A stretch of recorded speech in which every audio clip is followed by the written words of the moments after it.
Hello students, good morning. बच्चों, आज हमारे 7 चैप्टर के अंतर्गत जिस चैप्टर का नाम है मानवीय पर्यावरण, बस्तियाँ, परिवहन एवं संचार, इस चैप्टर के अंतर्गत हमारे द्वारा आगे बढ़ते हुए पेज नंबर 49 से परिवहन का अध्ययन किया जाएगा। परिवहन शब्द से आप परिचित हो बच्चों, इसे ट्रांसपोर्टेशन भी कहते हैं। परिवहन के माध्यम से आप एक स्थान से दूसरे स्थान पर खुद भी जा सकते हो और इसके अंतर्गत अपने सामान को भी एक स्थान से दूसरे स्थान पर आप ले जा सकते हो।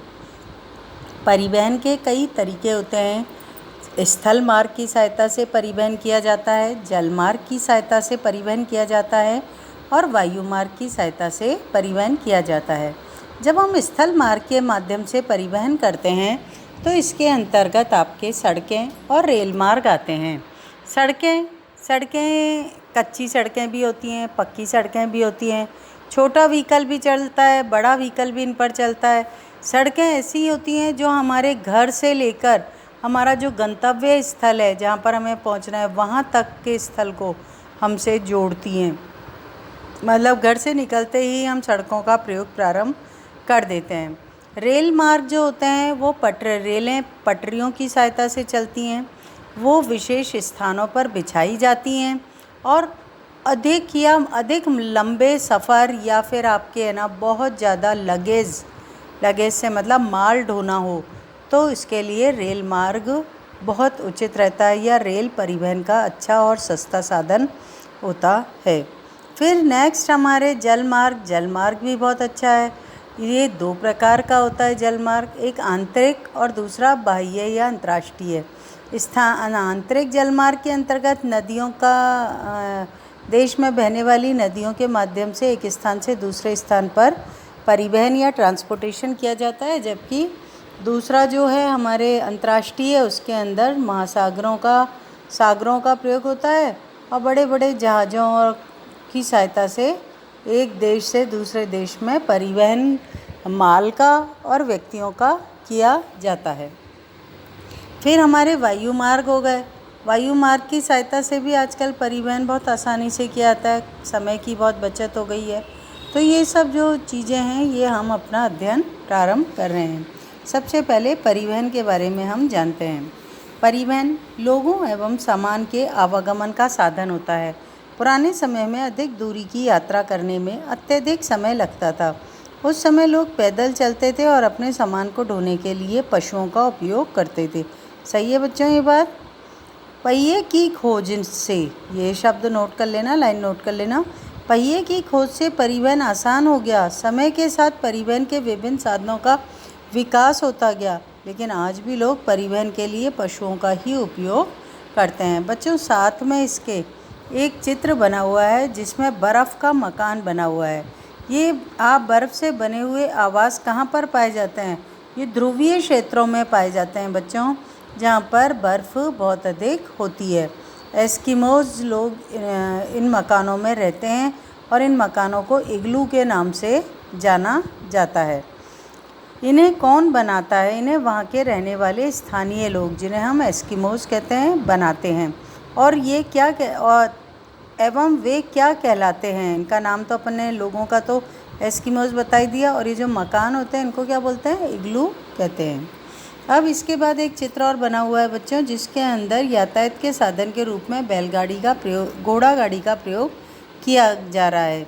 नेक्स्ट हम नीचे की तरफ बढ़ते हुए पढ़ रहे हैं। हमारे देश में सामान्यतः गधे, खच्चर, बैल, ऊँटों का उपयोग किया जाता है। दक्षिण अफ्रीका के एंडीज़ पर्वत के क्षेत्र में लामा एक पशु का नाम है, का उपयोग उसी तरह होता है जैसे तिब्बत आपको पता है, हिमालय और हमारे भारत और चीन की तरफ जाते हैं तो बीच में तिब्बत का पठार पड़ता है। जैसे तिब्बत में याक का उपयोग होता है। प्रारंभ में अन्य देशों के व्यापारियों को भारत पहुंचने में अनेक महीने लग जाते थे। वे समुद्री मार्ग से या थलीय मार्ग से आते थे। स्थल कहें या थल कहें, मतलब एक ही होता है। हवाई यात्रा ने परिवहन को द्रुत बना दिया है। आज भारत से यूरोप की यात्रा करने में केवल 6 से 8 घंटे का समय लगता है। इस प्रकार परिवहन के आधुनिक साधन समय एवं ऊर्जा की बचत करते हैं। एक साथ में बॉक्स और दे रखा है बच्चों, इसमें लिख रखा है परिवहन के उन साधनों की सूची बनाइए जिनका उपयोग आपकी कक्षा के छात्र स्कूल आने के लिए करते हैं। छोड़ो ये क्वेश्चन तो आप नेक्स्ट पेज पे हम चलते हैं। इसके अंतर्गत दे रखा है परिवहन के 4 प्रमुख साधन होते हैं। पहले नंबर पर सड़क मार्ग, दूसरे नंबर पर रेल मार्ग, तीसरे नंबर पे जल मार्ग और चौथे पे आपके वायु मार्ग दे रखा है। क्या आप जानते हैं बच्चों, यहाँ पर आपके एक दे रखा है बॉक्स के अंदर कोई मैटर, इसको पहले पढ़ लेते हैं अपन। सड़क मार्ग के संदर्भ में भारत की स्थिति को बताया गया है। इसमें भारत में अनेक राष्ट्रीय और राज्यीय राजमार्ग हैं, सही है ये बात। नेशनल हाईवे भी हैं और स्टेट हाईवे भी पाए जाते हैं। भारत में एक्सप्रेस वे का निर्माण नवीनतम है और इस एक्सप्रेस वे का क्या नाम है? स्वर्ण चतुर्भुजीय महामार्ग, जो दिल्ली, मुंबई, चेन्नई और कलकत्ता इन चारों सिटियों को जोड़ता है। अब सड़क मार्ग को पढ़ते हैं बच्चों। कम दूरी यातायात के सबसे अधिक उपयोग किए जाने वाले मार्ग सड़क हैं। सड़क पक्की और कच्ची दोनों प्रकार की हो सकती है। चित्र में आप देख सकते हो 7.6 और 7.7 के अंतर्गत एक तरफ पक्की सड़क का चित्र है और दूसरी तरफ कच्ची सड़क का चित्र है। मैदानी क्षेत्रों में सड़कों का घना जाल बिछा हुआ होता है। मरुस्थलों, वनों और ऊंचे पर्वत जैसे स्थानों पर सड़कें बनी हुई हैं। हिमालय पर्वत पर, ये लाइन नोट कर लेना बच्चों, हिमालय पर्वत पर मनाली लेह राजमार्ग विश्व के सबसे ऊंचे सड़क मार्गों में से एक है। भूमिगत सड़कों को भूमिगत मार्ग भी कहते हैं। फ्लाईओवर उत्थित संरचनाओं के ऊपर बनाए जाते हैं। फिर नेक्स्ट है आपके रेल मार्ग। रेल मार्ग के संदर्भ के अंदर बच्चों एक चित्र में साइड में आपको जानकारी दी हुई है, उसको पढ़ लेते हैं पहले। जाइनिंग से ल्हासा के बीच में चलने वाली रेलगाड़ी समुद्र तल से 4000 मीटर की ऊंचाई पर चलती है, जिसका सबसे ऊंचा बिंदु समुद्र तल से 5072 मीटर पर है। ये आपकी नॉलेज के लिए है, ये ध्यान रखना, इसको एरो बना के अपनी कॉपी में लिख लेना। रेल मार्ग के द्वारा तीव्रता से एवं कम खर्च में लोगों का आवागमन एवं भारी सामान को ढोने का कार्य हो जाता है। वाष्प के इंजन की खोज एवं औद्योगिक क्रांति ने रेल परिवहन के तीव्र विकास में सहायता प्रदान की है। डीजल एवं विद्युत इंजनों ने व्यापक रूप से वाष्प के इंजनों का स्थान ले लिया है। सुपर फास्ट रेलगाड़ियाँ, जो एक्सप्रेस रेलगाड़ियाँ हैं ना, जो कि किससे चलती हैं? बिजली से। सुपर फास्ट रेलगाड़ियों ने परिवहन की गति और अधिक तीव्र कर दी है। मैदानी भागों में रेल मार्गों का जाल व्यापक रूप से फैला हुआ है। उन्नत प्रौद्योगिकी कौशल से दुर्गम पहाड़ी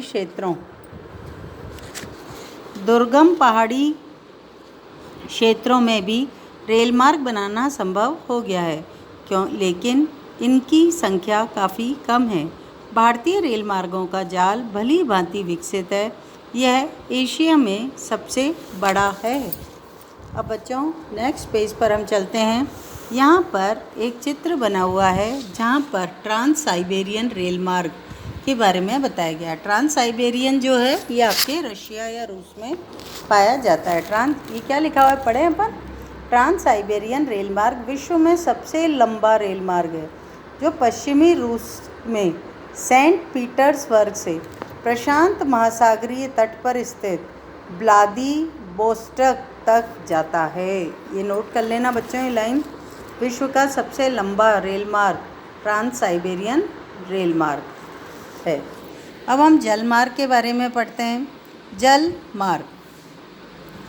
मार्ग मतलब समुद्र जल में जो यातायात किया जाता है या परिवहन किया जाता है, 2 तरह का होता है। आपको मैंने पहले बताया, एक आंतरिक जो नदियों में होता है, इसकी स्थानीय नदियों की सहायता से जो वहाँ यातायात होता है, और दूसरा अंतर्राष्ट्रीय व्यापार के अंदर प्रयोग होने वाला जल मार्ग, जिससे बड़े बड़े जहाज़ों से व्यक्ति और सामान को एक देश से दूसरे देश पहुँचाया जाता है। पढ़े। आप पहले से ही पढ़ चुके हैं कि प्रारंभिक समय में परिवहन के लिए जल मार्ग का प्रयोग किया जाता था। अधिक दूरी में भारी एवं बड़े आकार वाले सामानों को ढोने के लिए जलमार्ग सबसे सस्ता साधन होता है। ये मुख्यतः दो प्रकार के होते हैं, एक तो होता है अंतर्देशीय जलमार्ग और दूसरा होता है समुद्री मार्ग। नदियों एवं झीलों का उपयोग अंतर्देशीय जलमार्ग के लिए होता है। ये नोट कर लेना बच्चों लाइनें। अंतर्देशीय जलमार्ग में किन किन चीज़ों का प्रयोग होता है? देश में बहने वाली नदी और झीलों का। कुछ महत्वपूर्ण अंतर्देशीय जलमार्ग भारत और विश्व के संदर्भ में दे रखे हैं बच्चों। गंगा ब्रह्मपुत्र नदी तंत्र तो भारत में, उत्तरी अमेरिका में ग्रेट लेक और अफ्रीका में नील नदी जो है ये आपके अंतर्देशीय जलमार्ग के प्रमुख स्रोत हैं।